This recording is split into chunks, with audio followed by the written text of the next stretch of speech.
and it's probably a good time to begin. I'm glad to learn about that. Yeah. Welcome everybody to the French History Seminar, and this is a kind of regular meeting that we have hosted by the University of Toronto and York University here in Toronto. And it's organized by myself and Eric Jennings here at the University of Toronto, and the York contingent, Deb Neal and Margaret Scotty, who are here as well. And because we have at very least two universities involved, or we have two universities involved, we also have a lot of people to thank and institutions that have kind of supported this talk and make it possible. So I want to thank the Department of History at the University of Toronto, Liberal Arts and Professional Studies at York University, Glendon College, or York University, the Center for the Study of France and the Francophone World here at U of T, its director, Paul Perron, who's joining us today as well. The Center for European and Russian and Eurasian Studies at the Monk School for hosting this talk virtually, the French Embassy and Consulate, and last but not least, Catherine Lukitz and Lisa Yarovenko, who are helping to organize and support and enable us to meet online in this fashion. And I also want to make a land acknowledgement, although we are meeting virtually. I wish to acknowledge the land on which, in this case, the University of Toronto operates. For thousands of years, sorry. It's been the traditional land of the Huron-Wendat, the Seneca, and the Mississauga of the Credit. And today, this meeting place is still the home of many Indigenous people from across Turtle Island. And we are grateful to have the opportunity to work in this land and also to be able to host events like this from it. So our talk today, as you all know, I'm sure, Julie Hardwick is going to be presenting, and Julie is the John E. Green Regents Professor of History at the University of Texas at Austin. And she works at the intersection of legal, economic, social, family, and gender history in early modern France. And I loved looking back at the titles of all of your books that perfectly encapsulate all of these interests and express them in the title. So Sex in the Old Regime City, Youth, Young Workers, and Intimacy in France, 1660 to 1789 was her last book in 2020. Before that, Family, Business, Litigation, and Political Economies of Daily Life in Early Modern France. And before that, Practices of Patriarchy, Gender, and the Politics of Household Authority in Early Modern France. Julie is also was the founding director of the Institute for Historical Studies at the University of Texas. And she's had many awards for her teaching and research, but I thought just two kind of good representative ones were her two NEH awards for her research, as well as her teaching being recognized with entry into the University of Texas at Austin's Academy of Distinguished Teachers. So I wanted you all to join with me in welcoming Julie, and I'll pass over to her and she can get going. Thank you. Well, thank you all. And I want to repeat William's thanks to everyone who's helped make this happen, to William and the team for inviting me, and for everyone who supports us, but especially Catherine and Larissa for making sure that this will work today.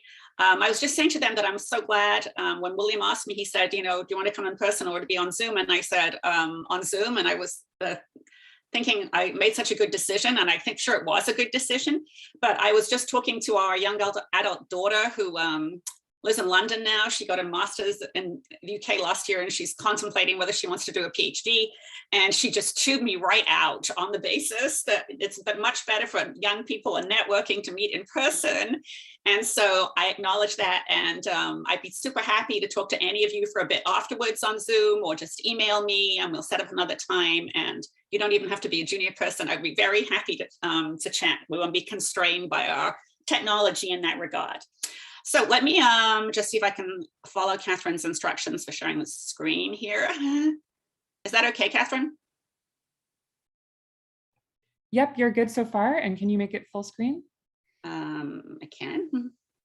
Yep. And can you just maybe go to the next one and make sure we're seeing this? Oh, sorry, go back to full screen. And I just want to make sure we're seeing the, if you go to the next slide, we can see that. Yep, perfect. Okay. All right. Great. So I'm a newcomer to this project, and I'm a newcomer to working on material culture as opposed to reading other people's great work. Sorry about that.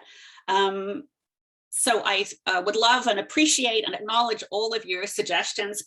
Even while we were sitting waiting, Margaret asked me something about the painting that I hadn't noticed already. And my entry point really for thinking about these objects, these Foundlings objects, was accidental. That is, when I was working on the Sex and an Old Regime City book, I started to look a bit in the records of the Foundling Hospital in Lyon to see if I could find out or if I could get some glimpses of the intimate lives of the young workers, of these young single people I was writing about, by looking at the records of the babies they left or sent to the Foundling Hospital. And you can see exactly how this Garter looked when I found it. It's tucked in there. This bundle, these records are still tied together in quarters as they have been since they were first made. So I could never get it out to photograph it. Always had it just here. And I was immediately fascinated and amazed by this Garter, which is on a pink silk ribbon. And as you can see here, has this beadwork, very rustic beadwork. It has actually a little scene on it that you'll see in the next slide. There we go. You can see the pink silk ribbon behind, and this rustic, this beadwork with the rustic design. It's very, very quickly sewn together. And this phrase on it, I would translate in English as, "I'm going away, but I'm not leaving you." And it was sent with a 2-day-old baby, and it's attached to the admission document that baby was sent with, and the parents weren't married. So that was very exciting for me. And in fact, I start my book, as some of you might know, with this Garter, which opened up so many questions in the book for me. That is about, the Garters were really, I would say, fast fashion at this time in the 1760s and 1770s. They were typical consumer revolution accessory. They were very quickly and cheaply made. You could buy them cheaply, you could buy them on credit. These kinds of accessories were being made in enormous quantities in Lyon and the surrounding towns, and all over France and all over Western Europe, in fact, at this time. So very typical. But there's all kinds of questions we might ask about this. Who bought this? That is, did the boyfriend buy it as a cheeky gift for his girlfriend, or did she buy it as a stylish adornment for herself and to give him a surprise? What was happening in their courtship? That is, did they break up? Why didn't they get married? How did they decide to send the baby to the Foundling Hospital? They had actually made the arrangement well ahead of the baby's birth. So it was a very premeditated plan by them. Who decided to send the Garter along with the admission document and the 2-day-old baby? And what did they think the significance of sending this Garter was? Garters come in pairs, so what happened to the other one? All kinds of questions, and suddenly it opened up many more questions that were great for me in my book that it answered. But it really made me wonder what else might be in these records. And at the same time, this question of intimacy as an analytical category really became a central frame in my book. And as many of you might have noticed, intimacy is having its moments as an analytical category. Just now, there's lots of recent books and articles that have intimacy in the title. And I'm part of a working group, actually, working on intimacy in economic lives, although this is not the project that I'm working on for that. So I'm still interested in that frame of intimacy as well as in these objects themselves. As I went through, at first I was just looking for other Garters, like how common was it to see Garters with Foundlings, and alas, I didn't find another one as an object, but I did see lots of references to them being left. And I started to wonder more broadly about what the Foundling archives might tell us about the paraphernalia of precarity. Laura Gowing told me last week that that's such a Huftonian phrase. That is the great French historian Alwyn Hufton. So now I'll have to stick with it, apparently.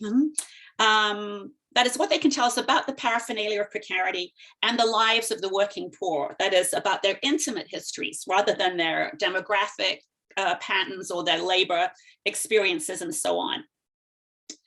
So I'm really interested in using these records to backstream, if you like, what they can tell us about ordinary times in working families, not in what happened to the foundlings next or any of those kinds of questions, which a lot of people have looked at already. Sometimes I do feel like these sources are dragging me towards the after the separation issue. And you can tell me if you notice me doing that today. When I gave an earlier talk on this project, someone framed it as at the intersections of poverty, family, emotions, and capitalism. So, all right, go big or go home. Let's see how we can do with that. Today, I want to focus on one type of paraphernalia of precarity to argue, or at least float a possible argument with you, that the clothes and accessories sent with foundlings formed a version of a layette through which poor parents provided children with provision for an unknown future.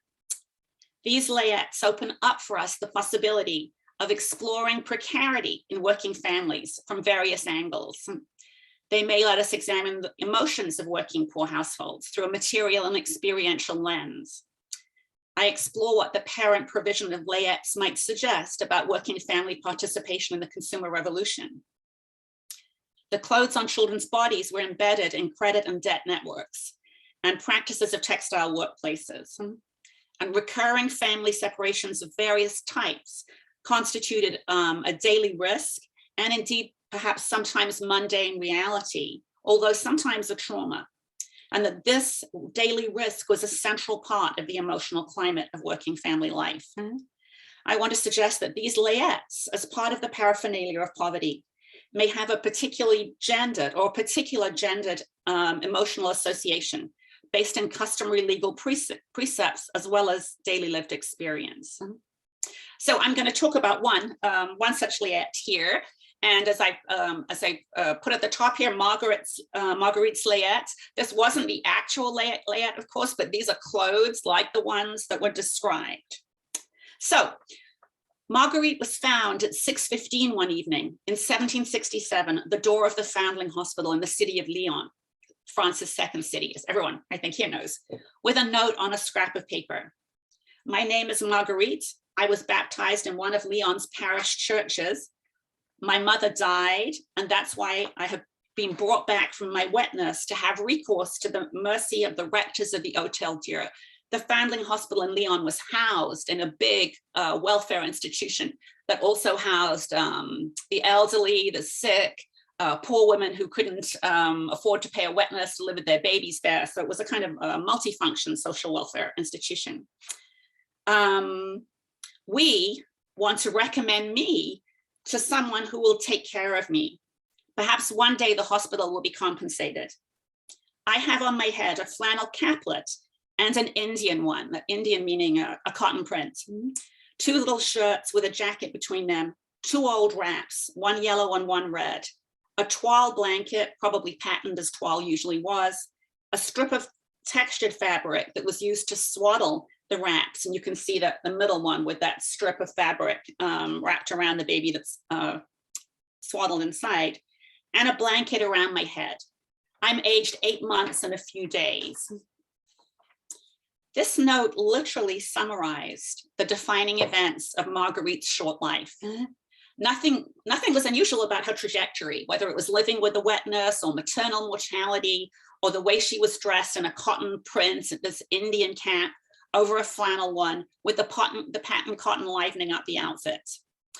At 8 months, she was still swaddled, as you see this mocked up baby in the photograph here, in the image here, but her arms and shoulders were free.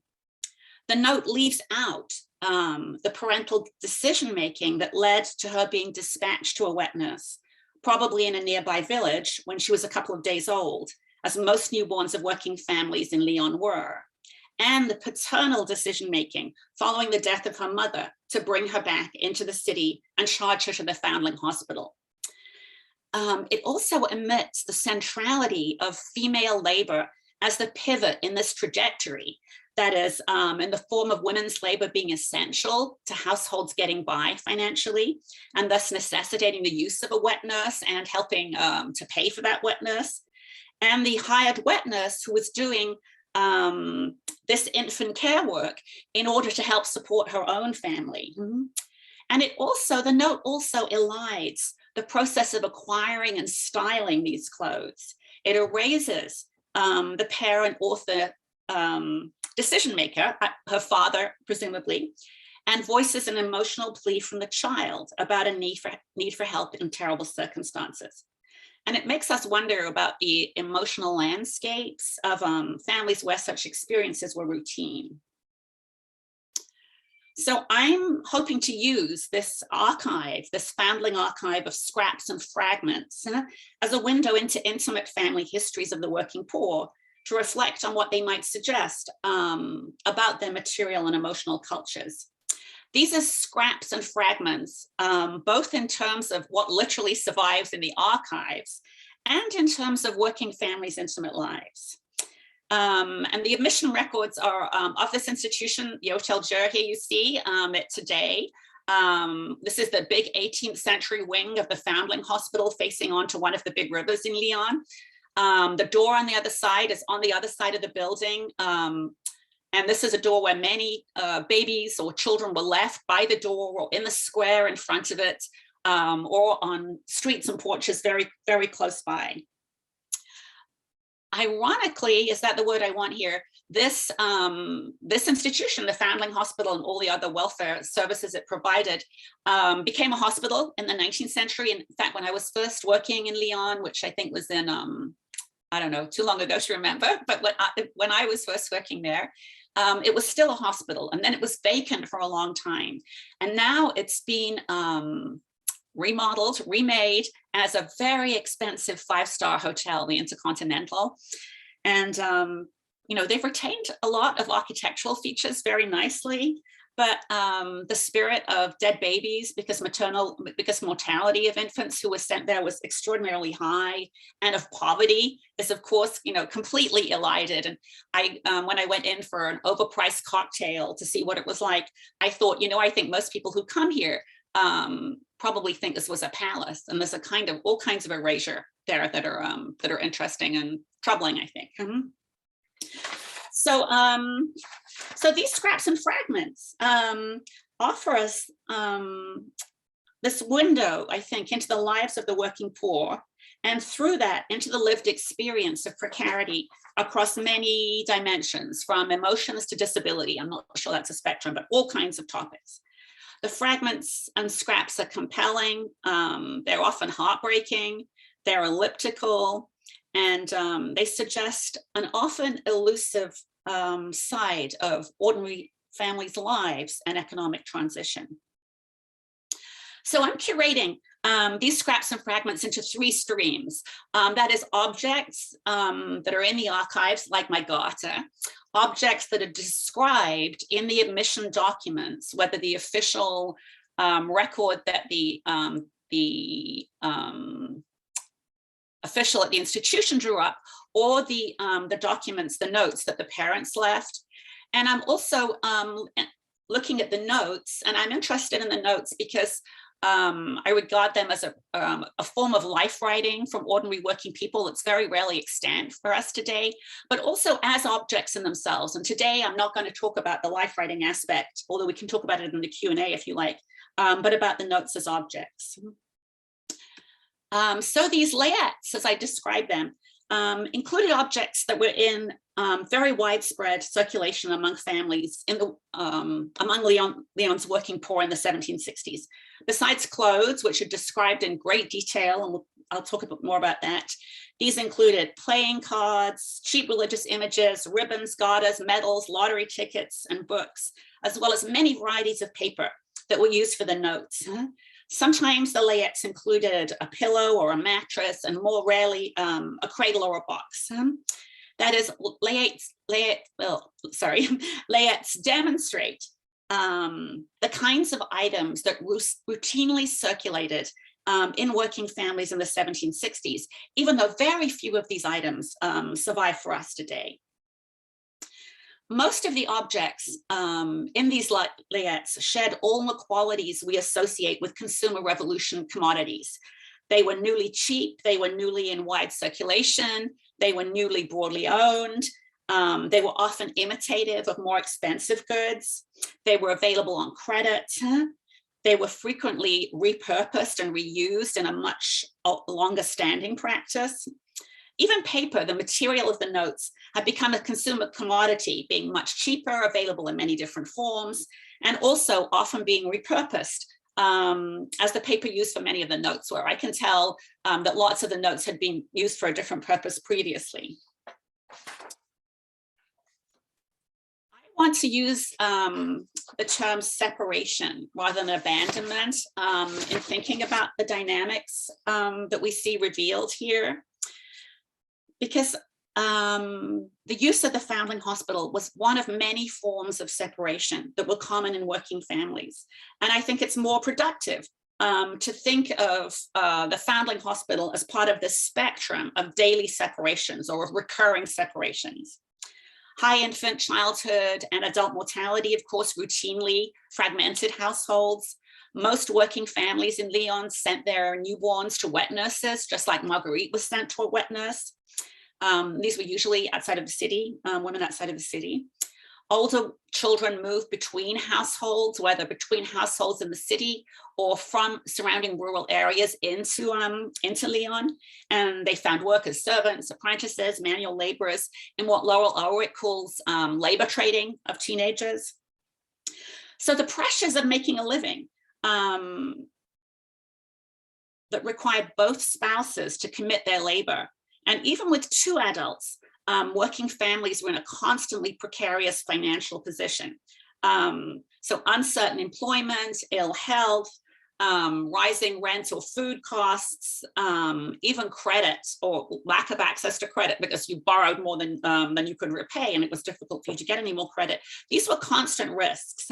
So my context here, or the context that I want to have here, is thinking of this as one of many kinds of separations that took place in an ever context present, in the context of ever-present risk, and perhaps experience of trauma, and that this cycle of risk and recurring separation was an important component of 18th century family life for the working poor. So these Layettes were an ordinary part of working families' lives in the 18th century and of 18th century economic lives in a variety of ways. Layettes were a routine part of working family material culture. But by the 1760s, I think they also suggest how working families were enmeshed in the commodity culture of the consumer revolution. And if we widen our lens from the Layette itself, we can ponder how these Layettes were imbricated in larger economic, legal, emotional, and gender dynamics in working families. I'm going to try to disaggregate those today, but of course, in fact, they were all enmeshed together. So women expecting babies prepared Layettes by long-standing custom. And in fact, as I'm sure a lot of you know, the preparation of a Layette was one proof in England and France that women weren't intending to commit infanticide. And the lack of preparation of a Layette created a kind of vulnerability for people to be suspicious about intentions. Married couples sent newborns to wet nurses with Layettes. And in fact, I have some lists of the items they sent on those occasions too, for those kinds of separations. The term Layettes never mentioned in the Foundling records, but I do have one record where the parent of a 2-year-old who was separated in 1768 described themselves in a note as being crushed by a large family and I have no work. The parent continued to write, I give him for his trousseau, and then added a list of the clothes. While trousseau, we think of trousseau today, I think, as meaning the clothes and linen that a woman brought to her marriage. It was also used for items that students took to school or female novices took when they went to convents. That is, that clothes sent with a separated baby or child constituted a parental provision for the future, regardless of the circumstances of the separation. Or we can see that same provision in many different kinds of separations. The clothes that were the babies or children had with them when they were separated very widely, that is from what we might expect in such impoverished circumstances, that is that they were wrapped in rags, to surprisingly elaborate outfits in terms of quantity and styling, surprising to me anyway.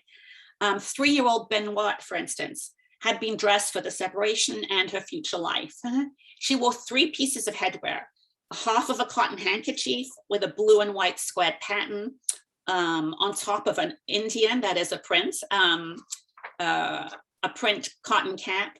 And on top of that, she had a black bonnet made of a cheap imitation fabric that was shiny, and it had decorative embroidery that it was imitated an expensive fabric. And that whole thing was trimmed with lace. She wore a skirt with 2 petticoats. They were probably, or she wore a shirt, I'm sorry, with 2 petticoats. They were probably skirts. One was striped yellow and one was brown. Well, one was striped yellow and brown, one was made of wool. She wore a fitted jacket that had red flannel sleeves and a red vest. She had a white handkerchief around her neck and a blue and white apron over her clothes. She had, she wore black wool stockings, and she had clogs on. You know, the mix of colors and patterns and fabrics is just eye-popping. And when I first read it, it just made me think of how 3-year-olds like to dress themselves today, often in that kind of way. But I think in this context, we can wonder if this was a working person's aesthetic in the 1760s, or if it was the consequence of heavy reliance on repurposed fabrics. And the presence of this Indian fabric, that is the brightly colored and patterned cotton fabrics that became so popular in the 18th century, as well as these imitation fashion items that were cheap knockoffs of expensive items, like this shiny fabric with embroidery, or these faux, as they said, gold or silver ribbons that were used to imitate expensive trim. All of this very striking. And so we see, of course, that the clothes show very rapid penetration of patterned cotton, fabric and accessory styling, even among children of hard scrabble families. And John Stiles has written about this for England. And, you know, we know the parts of the story. France's long embargo, as most of you know in this group, I think, of imported printed patterned cotton ended in 1759. And this archive begins in 1765. Certainly cotton contraband had been circulating in France before that, and there had been some efforts to get domestic manufacture going. But still, it's striking that by the time this archive starts, even children of the working poor were partly dressed in these brightly colored fabrics. So I want to argue here, or I want to try out an argument that we can see an important gendered aspect to this passing down and reusing, which I surmise was largely and perhaps entirely the work of mothers. Women were the primary wearers of bright cotton prints, and the repurposing of their clothes is hinted at not only in the presence of bright colored fabrics, but also by a child occasionally having 2 items made from the same fabric. So I want to suggest that what we likely see here was working mothers styling their babies and young children, not simply functionally clothing them. Many Lyon women worked in silk or in the associated textile trades, and their workplaces might have given them access to scraps of this decorative trim. That kind of fancy trim in both luxury and knockoff versions was produced in huge quantities, many variations in Lyon, and that they could use this to decorate baby bonnets and other items. Many mothers might have styled their offspring, perhaps using their own brightly colored clothes, that is passing them on, or perhaps using scraps of fabric or trim from their own textile work or that of their friends, or fabrics passed on from their friends. So for working women, styling children as well as themselves was part of their experience of motherhood in the consumer revolution. And all of these actions involved many small but meaningful choices. So if Layette items sometimes move between households, no doubt, through sharing, borrowing, and repurposing, as well as sale, they also move between credit and debt networks. And the endless cycle of credit and debt is one of the key contextual structures here, I think. Layette objects were made from items that were bought on credit.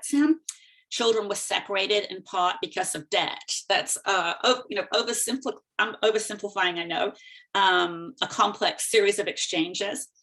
But to, again, try to simplify this complex web of exchanges into one series. Women bought dresses on credit, repurposed them for children's clothes, and then sent part of that fabric as part of a layette at the point of separation. In cases where mothers died, part of the clothes she had worn, a mother died, part of the clothes she had worn and repurposed might be sent with the child. The fabric in a dress bought on credit by a working woman that ended up being reworked on a child's head was part of the debt that reduced a family to desperation. So I recently discovered this painting, learned about this painting. I didn't discover it, but I learned about it. We were talking about this before the start here. And I think it's really helpful for us to get a kind of visual cue about what these descriptions of clothes are talking about. It isn't, of course, Marguerite and her mother. Marguerite only spent a couple of days with her mother before she went to the wet nurse. So this seemingly bucolic scene might not have been theirs. Although I have wondered if this person is in fact a wet nurse. But it gives us a useful sense. There's very little known about this painting. As I said, I say here, it's in an anonymous private collection. Lyon was a city of migrants, and many of the young men and women who came to work in Lyon were from this region, the Savoy, as we would say in England, roughly the part of the French Alps east of Grenoble. And there was a lot of backwards and forwards between young people coming to work in the city and going back and coming back again, or perhaps eventually going back. Many Lyon babies were sent to wet nurses in this region, as well as other sides of Lyon too. So what can we notice here about what's going on in this painting? So one thing, I don't know what you can see from your side, but let me point in case you can see anything. If we notice what she's wearing here, and I should thank Zara Kesterton for the wonderful conversations I've had with her about these clothes. She's wearing what appears to be a men's coat here that she's repurposed for herself. So we see the kind of reuse and repurpose that was so central to the material culture of the lives of working people. And Ariane Fenneteau has argued actually that this recycling of adult clothes led to some gender fluidity in clothing styles, because here she is wearing a man's coat here. It's been patched. You can see here at the front, just underneath her scarf, there's a patch, and she or whoever patched it and customized it in this way. And there's also some trim added here and around at the cuff and around the shoulder place. So we have a kind of reuse, repurpose, customization dynamic going on there. The baby and the mom here appear to be wearing hats or caps from the same light blue fabric with a white trim around the edge. So did she make both articles from the same piece of fabric, or did somebody make both of them and give them to them? Zara thinks the facing of the coat and this baby stripes and the cuffs on the baby and the trim on the coat and the shoulder trim might all be from the same fabric based on the color. The baby's clothes are very much like the ones that are described with the Foundlings. In terms of the baby being swaddled here, you can see arms out, cap on, a little pillow under their head, and this cradle that seems entirely movable and portable, which seemingly the ones that were left at the Foundling Hospital were too.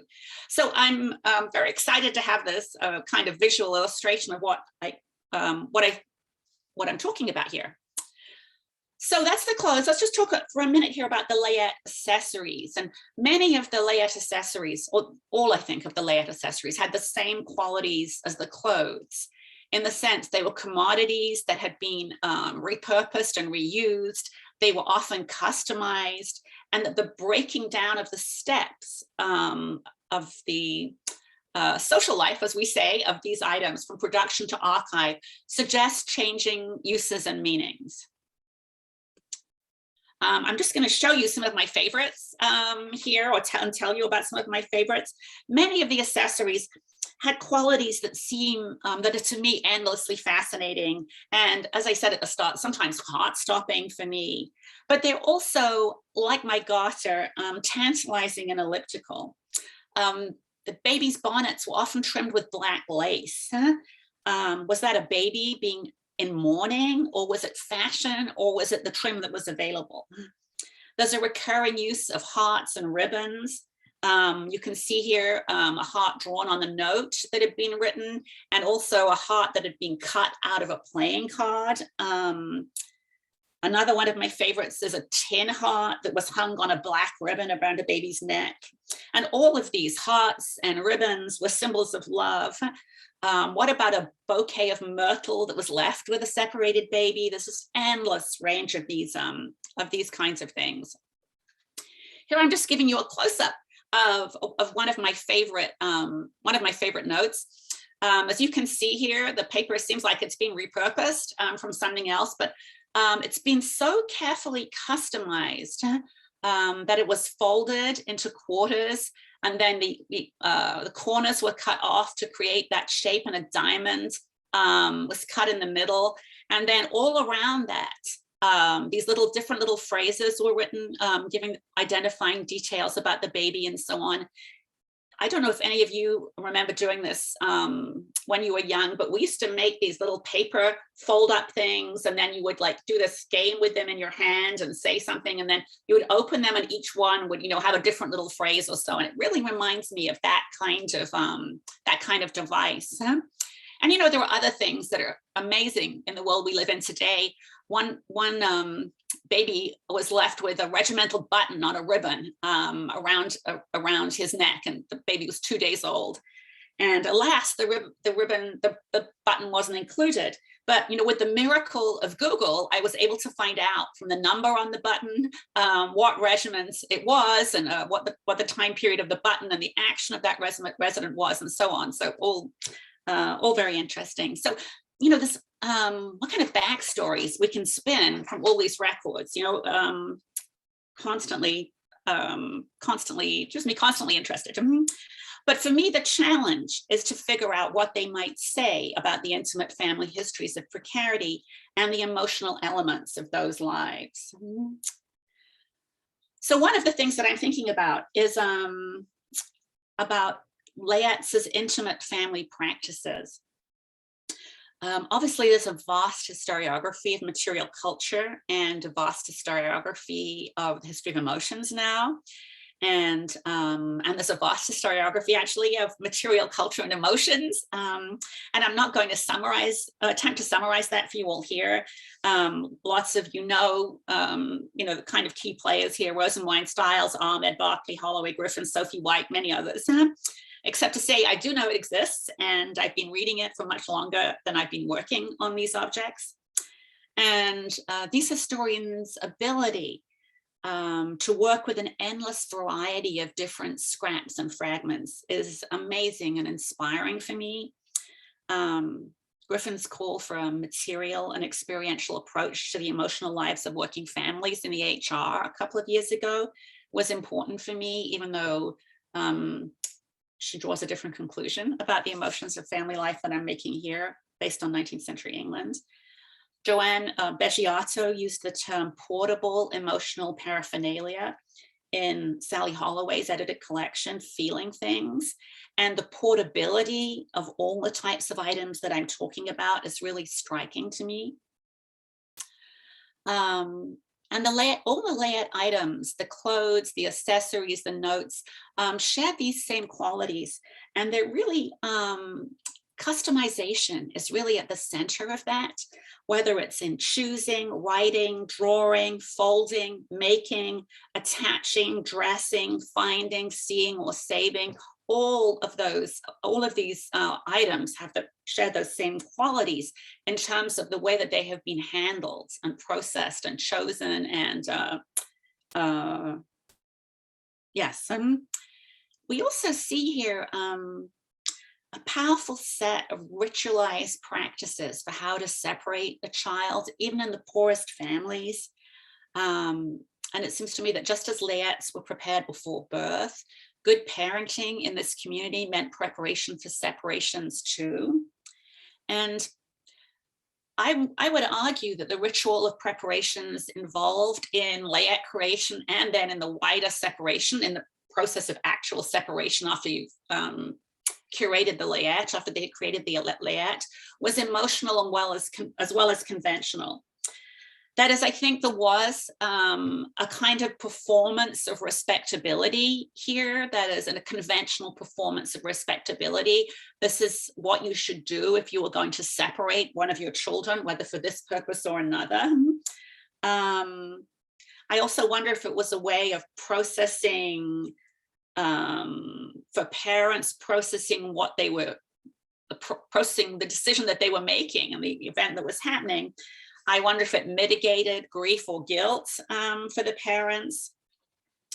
But I also think that these Layettes and these rituals expressed and consolidated a familial bond that would continue after the separation. So I don't think it's, if you like, just respectable, whatever that means. I've tried to unpack that a bit more here today, or just conventional. I do think that these things were wrapped up, or I'm floating an argument that we can see them in that way. Let me just make 2 points here about material literacy in the working poor. And the first one is about gendered household practices.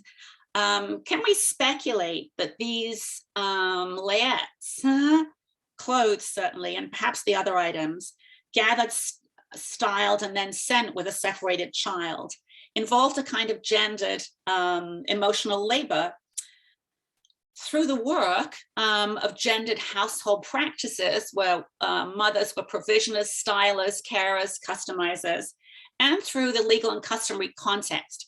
As a lot of you know, I think, our English term paraphernalia plays in part on the French legal term bien paraphernalia, and that meant that that described women's personal items that were their designated personal belongings to use as they like, to do with what they like, as opposed to the vast majority of marital property, which the husband administered. So many of you as French historians are familiar with that.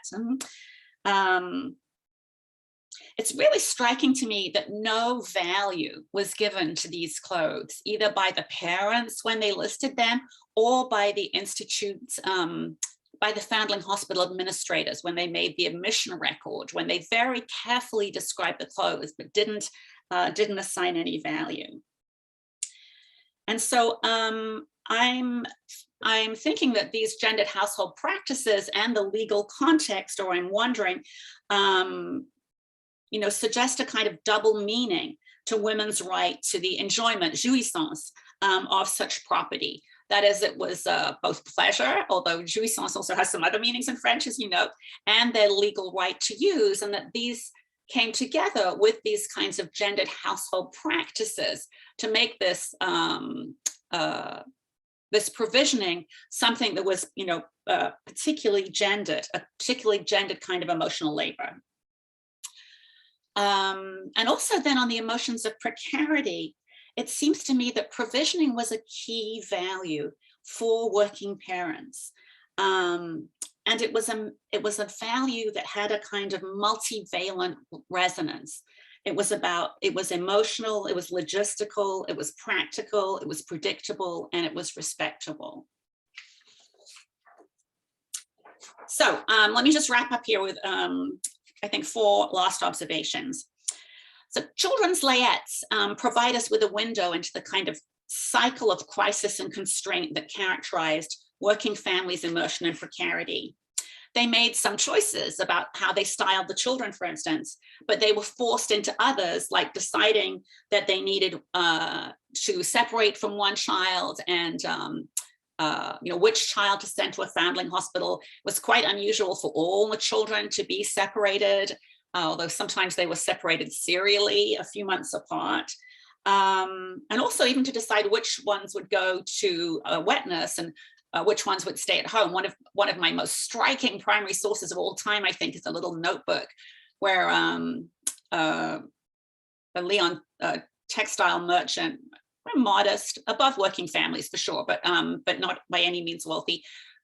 Created a little book where he recorded, kept his family records. He started with his marriage, and then they had 9 children, and he said things like, with God's assistance, they had been born safely, and he hoped God would take care of them in the future. And then for babies 1, 3, 5, 7, and 9, he said, and with God's help, his wife nursed them.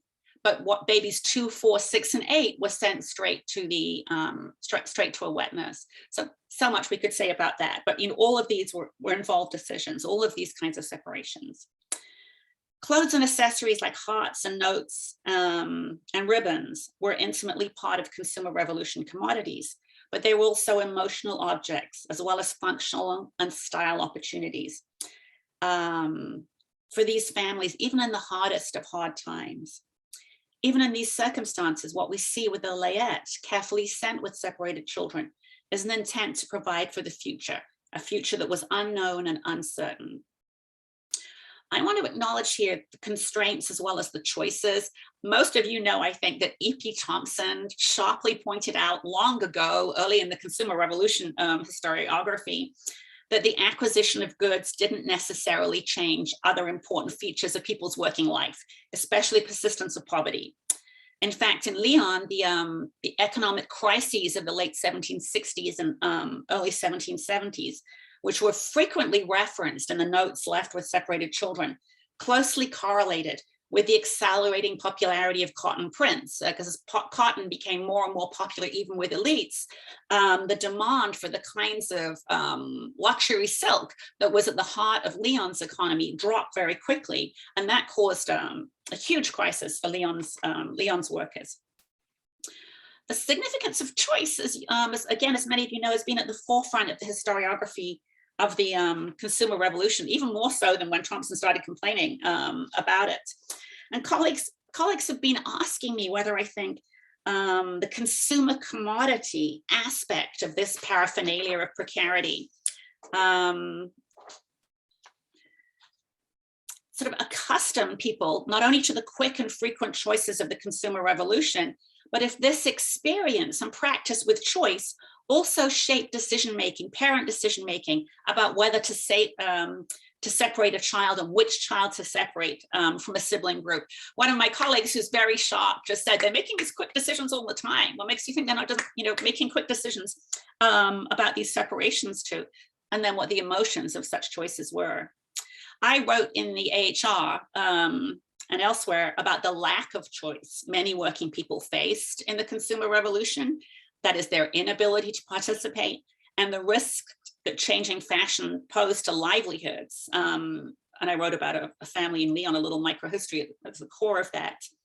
But historians are very big on this consumer choice training, if you like, that consumers learn to make other kinds of choices. Most recently, Sophie Rosenfield's book. I'm not sure if any of you have any thoughts about that. I'd welcome them. And I certainly think that these small choices that working families were making, even in the hardest of hard times and moments of acute family crisis, they seem to be significant as they repurposed and customized these scraps and fragments of their own lives. But I'm inclined to think that what they learned from these experiences was about risk and about the fragility of their grip on their household situations. Provisioning children, as I said, was a key value in these sorts of families. It involved care work, emotional labor, utilization of ritualized practices for separations. And this provision was gendered in a whole variety of ways. Risk was really at the center of their lives. And I think the emotions of risk are something to think about here. Financial risk, job risk, risk of mortality or serious illness, food precarity. Lots of the notes mention this issue of they can't feed the children, that even that most basic of provisioning wasn't possible, as well as the risks of separations in various forms in the family life cycle. And I think we can wonder about what the emotions of risk or stress, worry, hard decisions, but also relief, perhaps mixed with sadness about the consequences or the necessity for some of these decisions. And that these kinds of decisions didn't preclude a sense of care and attachment that could continue after separation, embodied in clothes, in tokens, and in notes. This is my final point here. Oh, I went too quickly. The meaning of Layette items evolved on their journey. The great value hospitals and officials and parents both attached to them as evidence. Officials gave detailed descriptions in the admissions document, as I've said, what the children were wearing, regardless of whether there was a note or whether the note listed the clothes. Strikingly, clothes weren't attached to monetary value by bureaucrat or parents in the way that inventories always assess the value of those items. A pretty fabric produced and sold as a commodity in part of a credit chain became a personal debt as it was purchased for function and pleasure. It was repurposed as practicality and preparation for motherhood and for parenting. It was styled and enjoyed on a small child's head as a cute embellishment, as well as a protection for that head. They did have some understanding that babies' heads were fragile, and that's one reason for the layering of headwear. For a family whose financial circumstances became so crushing that they had to separate a child, the fragments of fabric on a bonnet or an imitation trim might literally be part of an unpaid debt, or certainly represent the ways in which working families were chronically in arrears. But Layette clothes in these ways are also emotional objects, both in terms of the investment in dressing and styling, and in their being central to the provision for an unknown future, and in the prospect of a continuing family connection. One version of an intimate history we might postulate might go like this. Marguerite's father dressed her in a cap and jacket made from the clothes of her dead mother, while he chose to voice the baby herself to explain the crisis he had endured and his own processing of their separations, as the loss of his wife, as an essential labor provider, as his financial partner, and as his companion. A big feature of my book is about the way that they were looking for compatibility. These young workers were looking for compatibility in partners. It's not for romantic love in our modern sense, but they weren't. It wasn't a purely pragmatic choice. So the father was. Where was I with this? Sorry, I lost my place while saying that. Explained the crisis he'd endured and his own processing of their separations, as the loss of his wife, an essential labor provider, and his financial partner as his companion, led him to decide to re-separate their daughter from her birth household, following the separations of wet nursing, of maternal death, and now to send her to the Foundling Hospital. Thank you.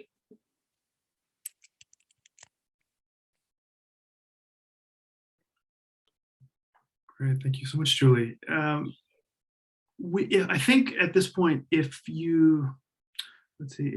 maybe you would be unsharing your screen. Okay, yes, I'm just looking to stop share. I found it. But I imagine there we go. A number of us might have questions about images and things in the. You can go back. PowerPoint as well. Yeah, so if we need to. Yeah. And let me just say to everybody that if you have a question, you can use the raise hand function under the reactions at the bottom toolbar, or if you'd like to enter into the chat, you can ask a question there, but maybe better is to note your interest in asking a question, and we can go over to you, and you can do so by video or audio. So is anybody interested in jumping in with the first question?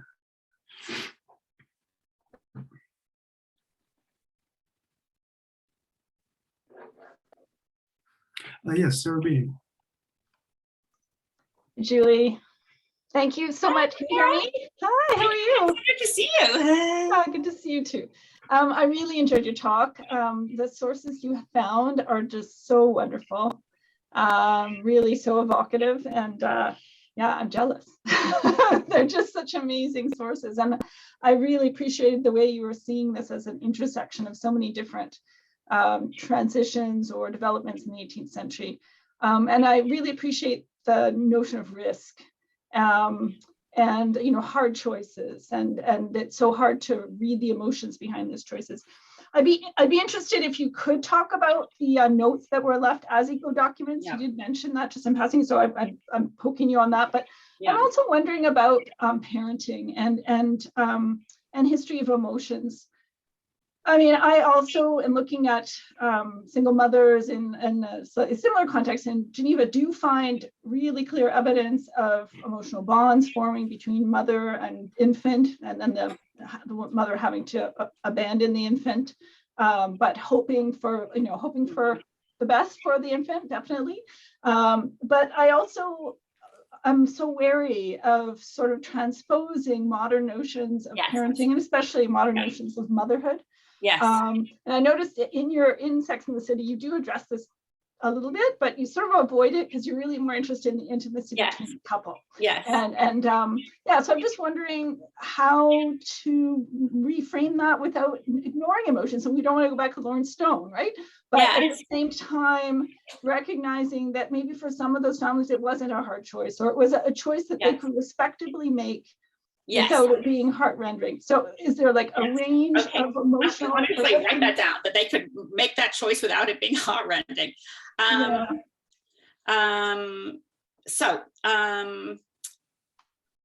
need a note taker here, without being heart-rending.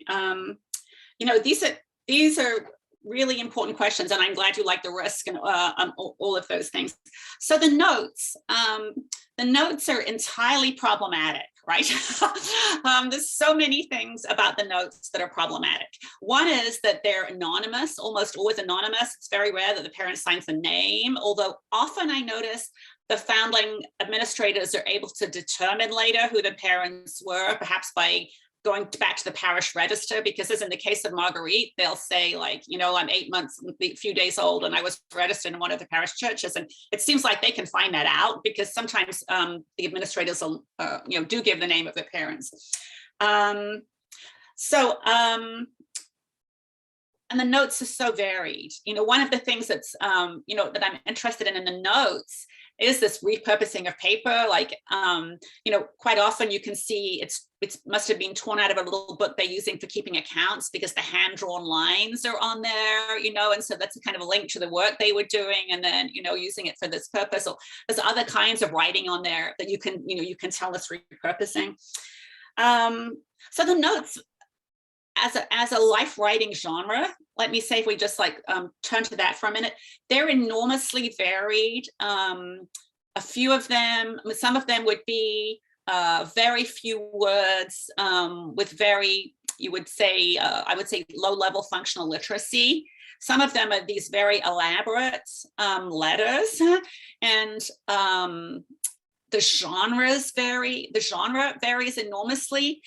Some of them are customized in the ones I showed you today. Some of them are customized in the way of like voicing the child, as in the case of Marguerite's parents. Some of them are customized in the sense that they describe the family circumstances, and we've been out of work for months, and we don't know when there's going to be any work available, and we have to do something. We don't know often who the author is. That is, sometimes I can tell there's a we with the parent, and it seems to be the parents. Sometimes here with Marguerite, I presume it was the father. Sometimes I think I have some reason to think it's not a parent who's writing it. And there's quite a series actually that seem to be written by the same priest in one of the working neighborhoods of Lyon, and he seems to be doing some kind of probably side trade and helping them get organized to take the baby to the Foundling hospital. Some of the couples had obtained these tickets in advance that the baby would be admitted, and I think those are the ones who'd agreed to pay something, some modest contribution, or perhaps the priest was paying some modest contribution Whereas others, when they didn't have that, I would, as in Marguerite's case, we can't pay now, we try to pay later kind of thing if we can. So there's lots of genre questions we could say about those notes. But nevertheless, we have so little writing from people like this. We have so little writing that I don't want to give up on it, in that sense. And well, another problem is this whole question of conventionality as part of this sort of ritualized practice of separation, which is, it's so clear, not just in the Layettes, but in the sort of circumstances in which the children are found at the time of day, where they were left, all of these kinds of things. And I have some great court cases actually where people are discussing that. We talked about the baby going to the Foundling hospital, who's going to take it, all these kinds of things. So so I'm interested in holding on to the idea that this is a kind of life writing, despite all of these problems, but I'm not sure what it's a life writing about. I haven't really worked on this yet, because I'm just at the start of this project. And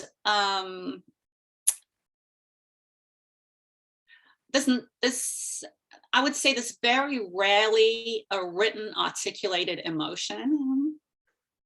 So you could say that some of them are replete with emotion, like when you're voicing the child's situation, and there are some just heart-rending ones voicing the child. A child who the note said, that this child's so good, so obedient, knows the sign of the cross, will do anything you want, very compliant, but she's deaf.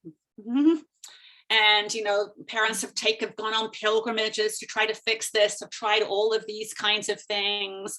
Do you know what I mean? And it's just like, whoa, it's so hard for us to get at those kinds of things. Like, what would you do with a child with any kind of disability? And so that's what I mean by, I'm not sure it can be about emotions, but they were in different ways revealing about different challenges and different aspects and different reasons, that children might be separated. And I think, honestly, Chris Corley's got a great recent article on the Fandling Hospital in Dijon, and he argues that parents were cycling children in and out of there as just a kind of another kind of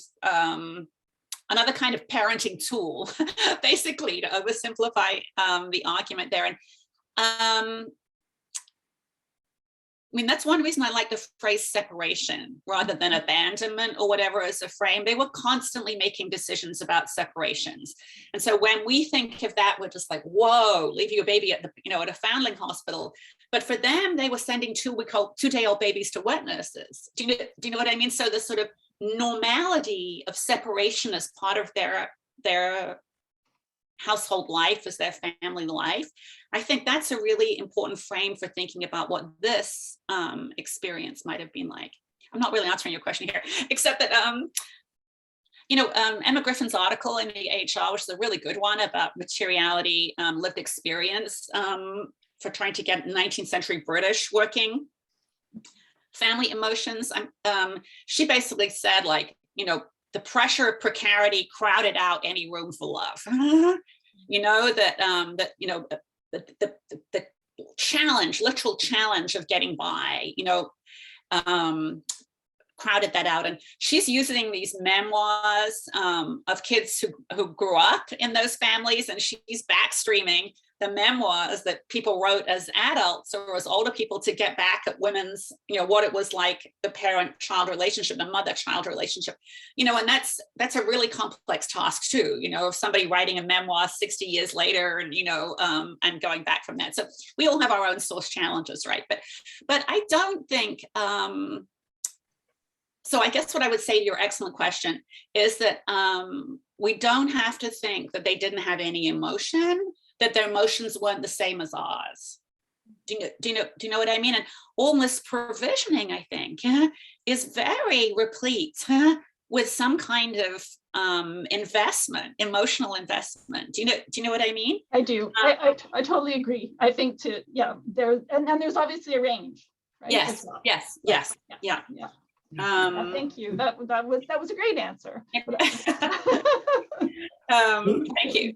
Julie, there's a few questions that have come in the chat, and maybe I'll just read the first one Okay. to you. Yes. So Nikki Cohen asks, did Foundlings ever get to keep or reclaim these tokens? Could they ever trace and reconnect with their families? I'm sorry, I'm just finishing writing my notes on Sarah there.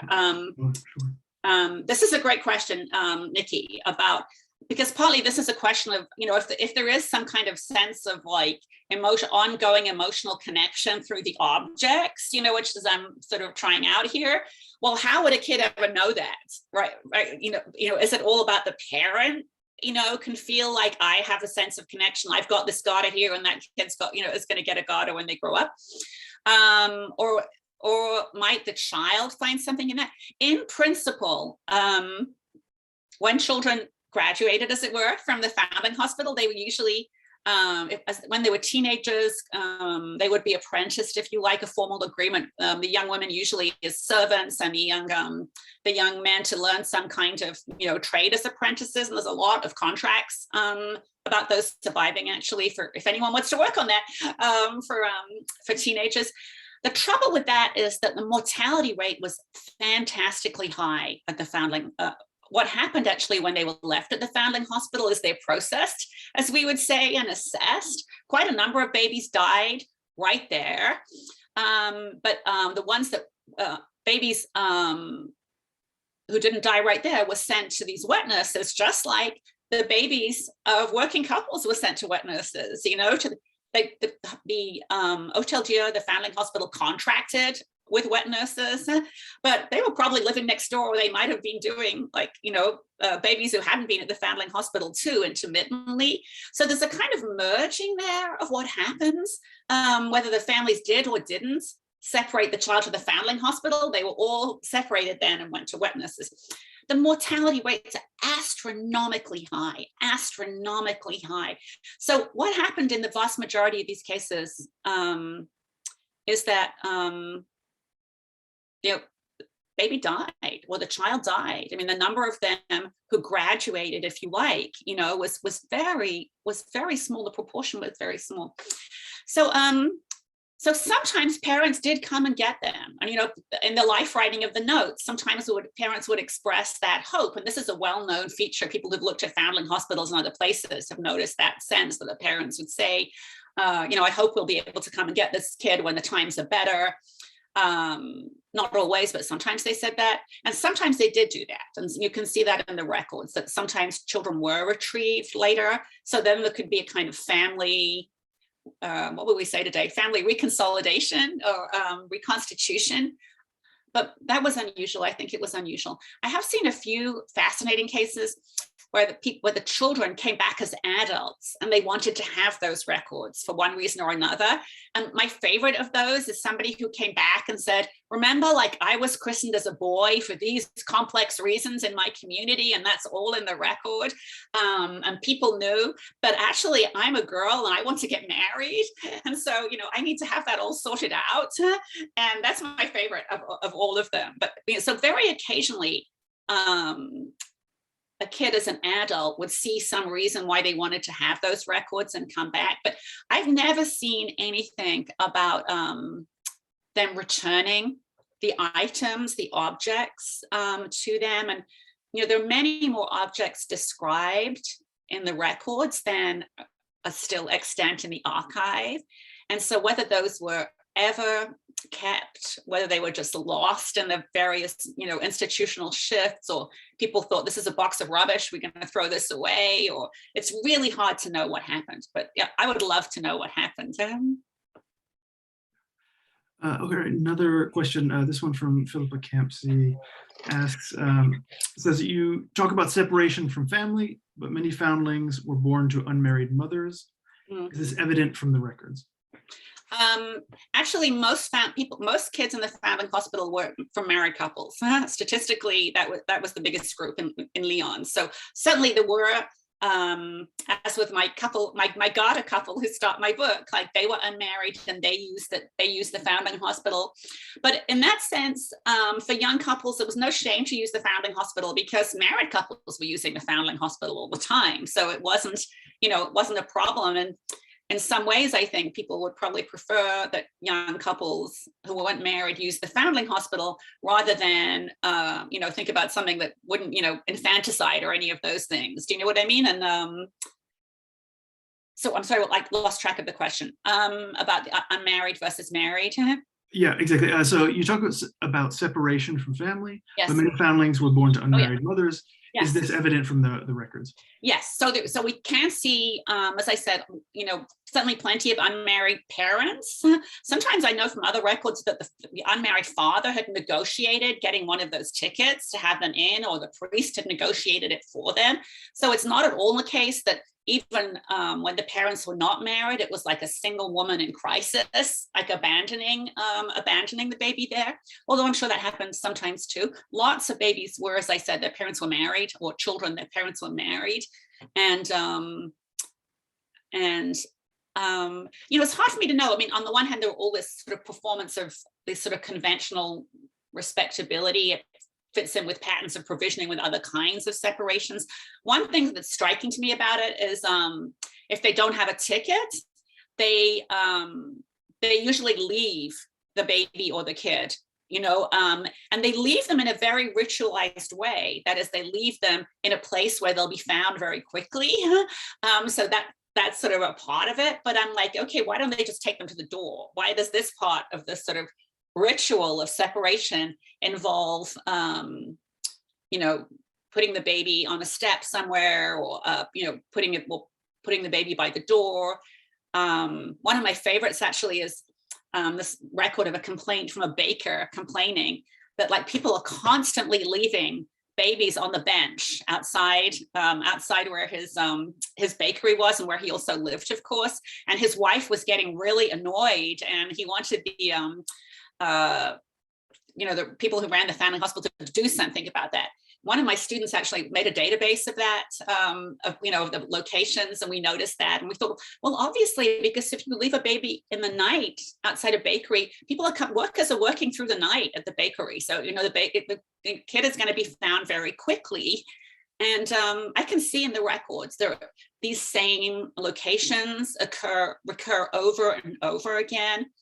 And one thing that the official record, the admission record, sort of cleans up is in the admission record, there's always the baby was found on its own, but occasionally there's a rough draft, as we might say, of the document about the finding. And in that rough draft, they'll often say, oh, so-and-so came to tell us that a baby had been found there. And then the official goes to see it, and they talk to everybody who was there. And so there's a weird kind of cleansing, if you like, of the sort of community involvement in the official record. So. Yeah, thank you. So there's a question from Nancy that is related to something I was as well thinking, a reaction I had. You were talking about this kind of the mortality rate. Did families have any sense of the high mortality rates? And if so, are clothes signaling a less hopeful view? And they were prepared as grave clothes. I don't know. That black lace that you mentioned. That black lace.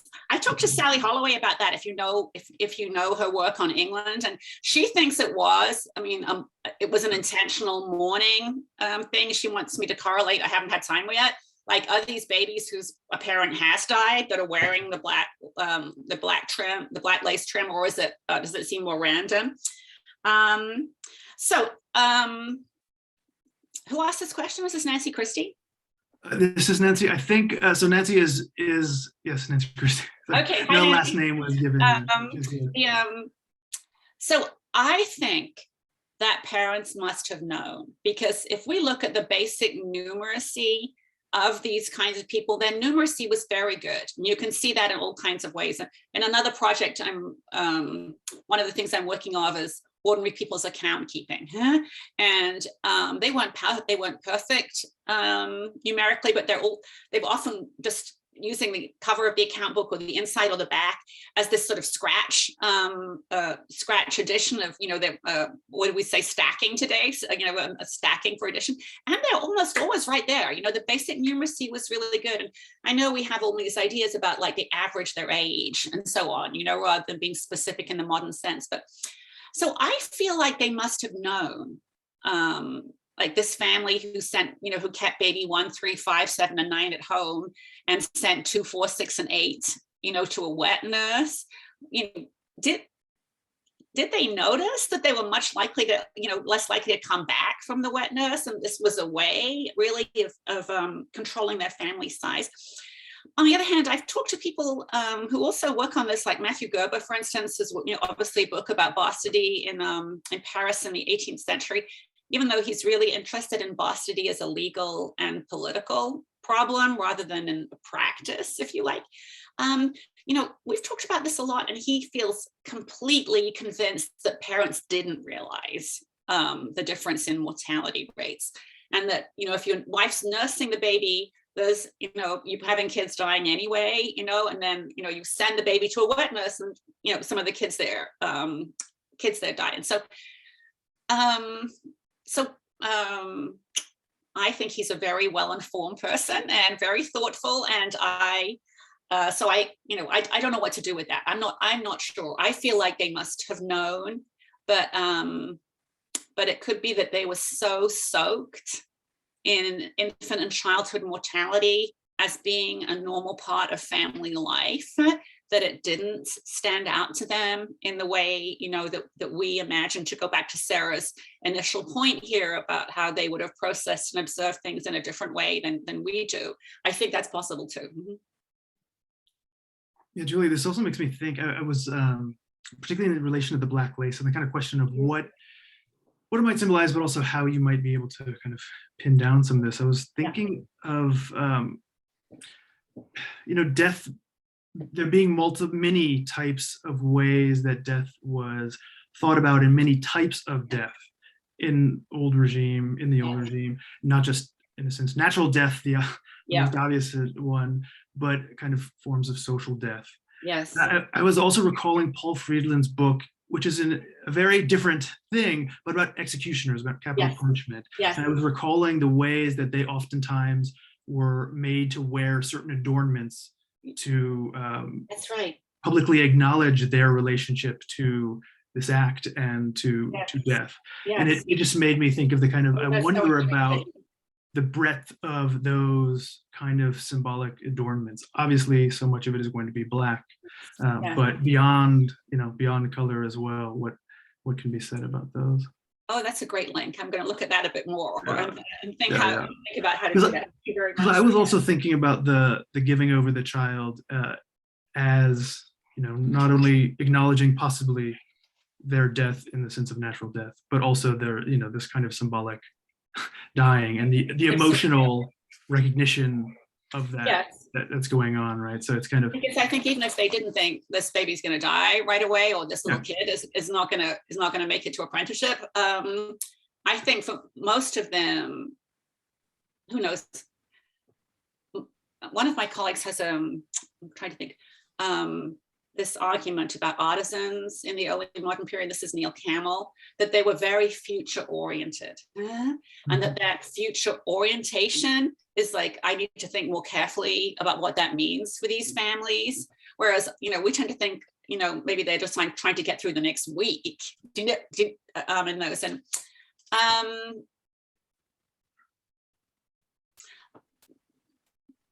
so I think probably some of them were at least articulating, was this the conventional thing you would write on the note that you hope to get them back? What did they really think about that or really expect? And some of you know the case I wrote about in the AHR, they left 5 children and the father talked about them as orphans, in the note he left behind. And so, he was certainly anticipating a permanent departure. That was probably a legal matter, actually, because he was being investigated for bankruptcy. But I think that's a really good question. Let me think about that some more.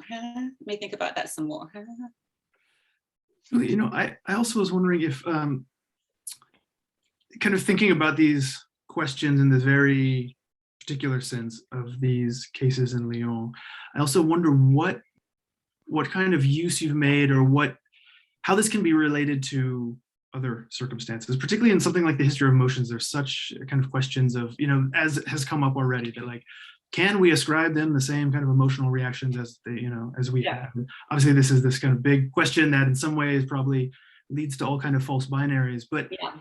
one of the things that sprang to mind when you just mentioned the ways that maybe families, I forget the scholar who you mentioned can argue this, but they were kind of giving children and hoping maybe to be getting them back in some, kind of after some long duration, that it was like not necessarily the kind of final act, that it was a way, there was a maybe more fluidity to it than Chris we Corley, would. yes, Chris Corley, Chris Corley. argued that there was the kind of cycling in and out, and I don't Yeah. see much of that in Leon, but I don't know Mhm. whether, who knows whether it's the records or just like thousands of meters of records. I'm also wondering like how much that relates to other circumstances, because that my first reaction to that might be like, oh, of course, this is this very different way of handling. Sorry, my dog.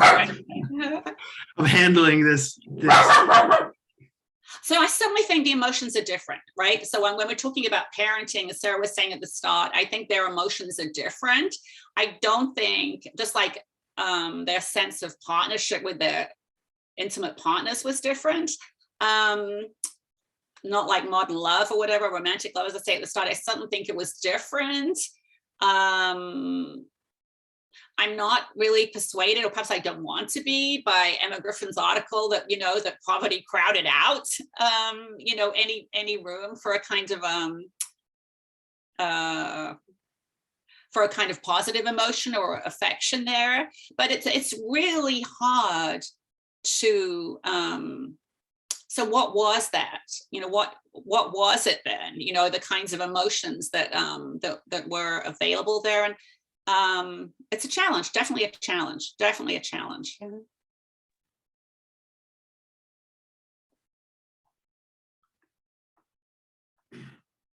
Anyone else interested in asking a question? We go through all those in the chat. I can't see them. Yeah, we have a number of people thanking you for the talk. People had to leave early. I think Margaret is interested in asking a question. Yeah, okay. Please go ahead. Sure. So, such wonderful material. I guess I'm interested, you briefly mentioned religion, but aren't these notes like suffused with guilt, or with like, God will do it, it's out of my hands? Or is that's Protestant, and the Catholic approach is different? No, honestly, there are some like that, but the notes are remarkably, I would say overall, remarkably secular. The most frequent mention of religion is that one thing that they do routinely say is the baby's baptized or the baby isn't baptized, or the child is baptized, and they sometimes name the parish, even if they, don't give their own names. And so that does seem to be an important variable for the parents or whoever it is writing these notes, and that's I would probably say that's the single stable component of the notes, that it's very unusual that a note doesn't mention that part. But other than that, there are a few that are like, God this or that, as you were saying, but there's a lot that are really secular, like Marguerite's, the note that I was reading you at the start there. And I'm going to write that down as something like, what does that mean? That this genre of life writing is so secular. And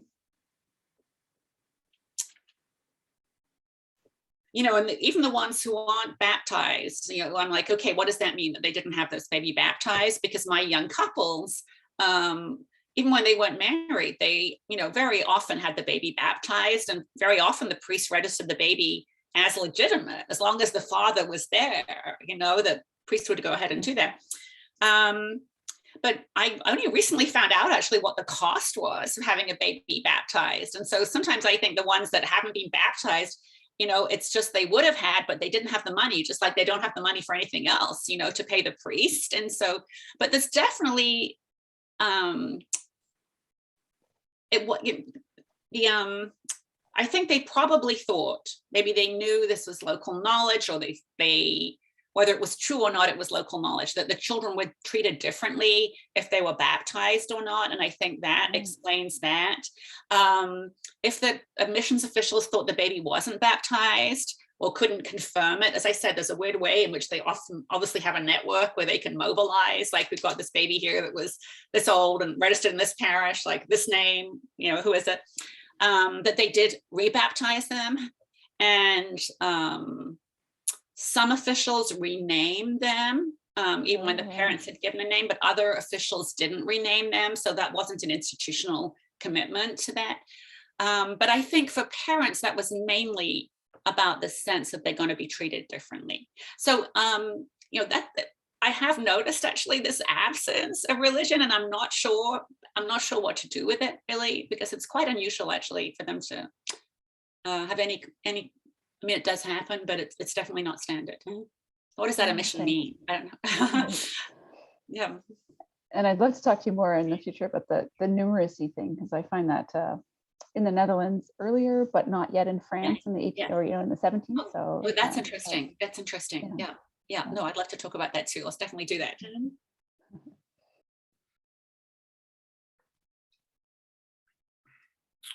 Alexia. Hi. Julie.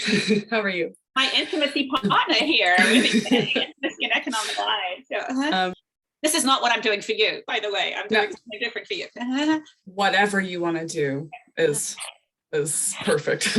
I mean, there's, again, like everyone else, right? There's so much in this talk, but I wonder about picking up on this point around religion. Obviously, I'm not an early modernist. And I wonder if that's one way of sort of,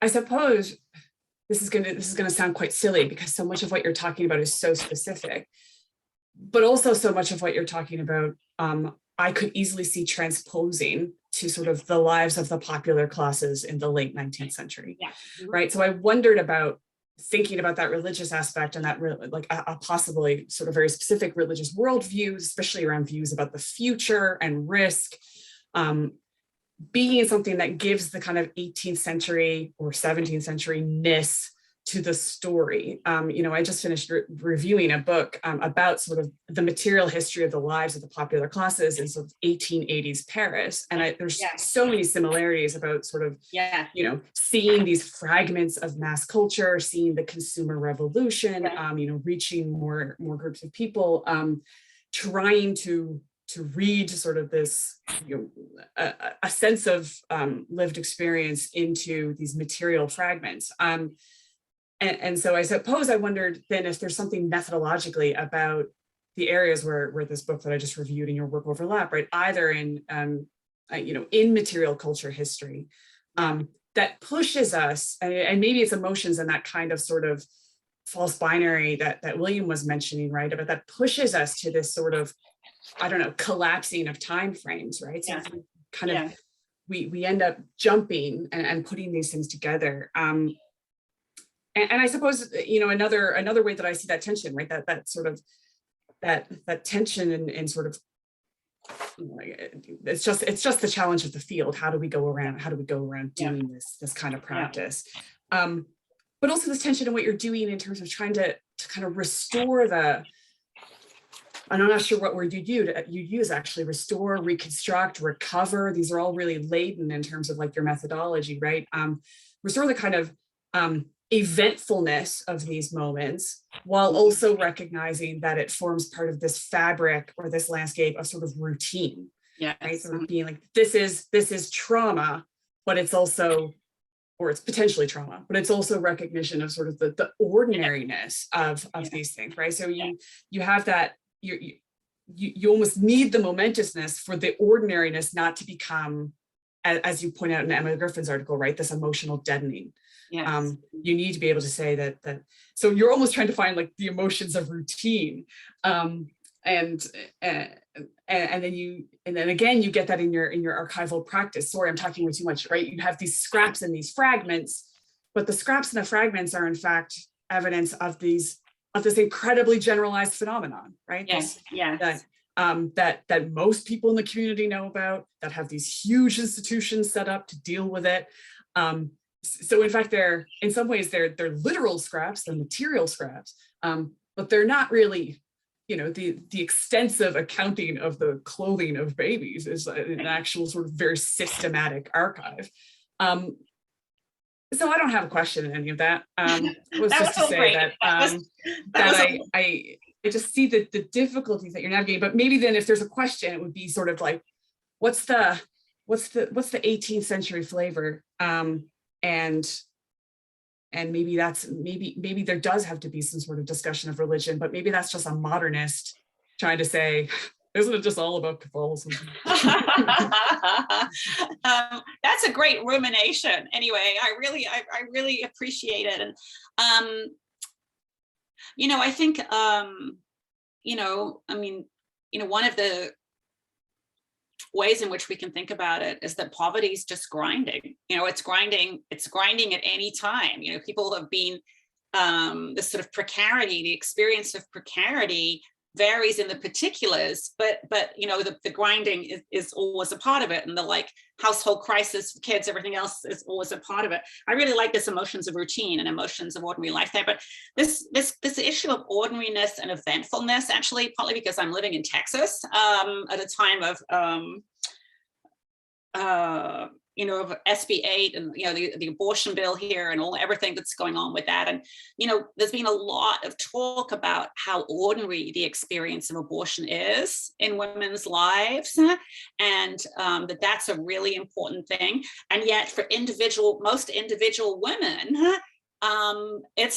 their individual experience of it is eventful. Do you know what I mean? That it's and it's freighted with different kinds of emotions. Like, some women are relieved to have an abortion. Some women are stressed. For some women, it is, definitely a very difficult experience. But that sense of like what's ordinary overall has this sort of eventfulness in an ordinary person's life, in a single person's life. I think that's really helpful, actually, as a way of thinking about how to disaggregate some of this. And one of the ways in which I don't know as much about the 19th century, alas, but I need to read this book. But do the kind of separations stay the same? Like wet nursing goes away, right? So there's no separation from wet nursing in the 19th century. Mortality rates start to change in the 19th century. So those kind of separations, become different kinds of events. Suddenly precarity in terms of work and housing and food and all of those things, continue. But so I have to think some more about those, I think. If I want to make this argument about this being one of many forms of separation, is that something that's more specific to this time period and didn't occur in the same way later? Or where else can I find that texture of difference in this sort of long run grind that is the experience of precarity and poverty? That's very helpful. Thank you. So yeah, so we are already over time. Technically we're supposed to have ended at 5:30, but possibly we could have one last quickly asked question from Jacob Burnham, who has raised his hand recently. And Julie, if you would mind trying to keep it relatively brief so we can try and keep close to our not too far from her. I challenge you, Jacob, to give me a question I can answer briefly. Yeah, exactly. Doubly questioning, Jacob. So great talk. My question is, in thinking about separations, not necessarily just with like foundling babies, but whether adoptions. And because I know that in my work, I see fathers who have to leave and they have to give their children up for adoption to other community members. And I wonder how adoption, rather than necessarily foundling, fits into this kind of emotional thing, and whether there's something to pull from the literature there on these non-conventional families. Even the example of, two widowers and a widower and a widow who get remarried and both come with children, and then one of them dies, and you have these kind of more complex family, and kind of the opposite side of separation, and it's a togetherness. Constant reconfiguring, though, of domestic units. I think that's really important, actually, and I hadn't thought of it in that way, Jacob, in the sense, so many people were living in what we think of as blended households today, because one parent had died and they had some kids come in from that, or they both had kids from that, as you're saying, and then they might have some more kids or they might not. And, this always teenagers who moved to live as servants or apprentices. They were, constantly in that mix of reconfiguring all the time too. And so adoption, I think, I'm forgetting the name of the person's book now about adoption in early modern France, and I'm really sorry that I'm forgetting the name of her book. I can see her face and I can't remember her book. That's a terrible thing. Kristen Gager. Kristen Gager. Thank you very much. Thank you very much, Ginny. I saw that she died. I somehow heard recently that she died. I was so sorry to hear that. No, really. Okay, Kristen Gager's book about adoption. I think she does make a persuasive case there that even though adoption was legally forbidden in France, that there was a practice, of adoption, which she traced in notarial records and so on, the things that so dear to you and I.